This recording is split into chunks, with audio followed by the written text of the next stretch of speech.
Mo dahil ni nakapalit sa atong Honda Click nga nindot na kaayo. Porma na dali ra kay nahalin. Pagkakita nila ning sir, naka-decide sila kani daw ilang paliton. Kay ang ilang tatong gi-view dere kay mga Yamaha Mio. Kita nila to Honda Click na to nga bago pa kayo. Kani 9,000 pa mileage niya, nakaporma na, matic na. Nya nasa tay buyer karon sa atong Honda Click nga version 3, color black. Pero atong gipatistingan tanan, ang gi-final na sir kay katuosan na to ka black gray nga combination. Pero ato ni patistingan tanan kay para maka-decide jud sila asa gyud ilang ganahan. Mo nilang permero gitry. Magwapo gihapon kay natong itom.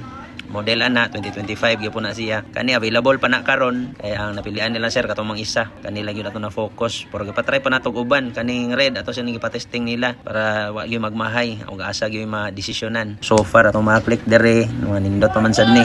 Libog si sir asa gyud yang pilion. Kung ni try tag offer atong black usa, kung napilian jud to nila ilan natong gibayaran. Kani mao ni siya bag-o pa kayo. Model ana 2025 latest gyapon na siya. 3 years registrado, all stock, good as brand new na napoy plaka. Atong gi-open ang cover day kay para makita na to og ang unit dili ba flooded or naka-stock pa bud siya tanan. Napay siya kasa markings gikan diri sa iyang fuel pump taman sa engine. So naka-decide sila kanina yung lang final. Mo ni ato ni ipatry silang anak. Pero okay man nilang anak, pagkakita pa lang gwapo pa. Ato ipa-test drive kay para sure jud. Nangita pug click diha, napatay daghang click stock diri, pwede ra kay takapili. Nya available na to nara sa page tanan. Pwede ra ninyo i-visit ang ANF Motorcycle Cebu. Salamat.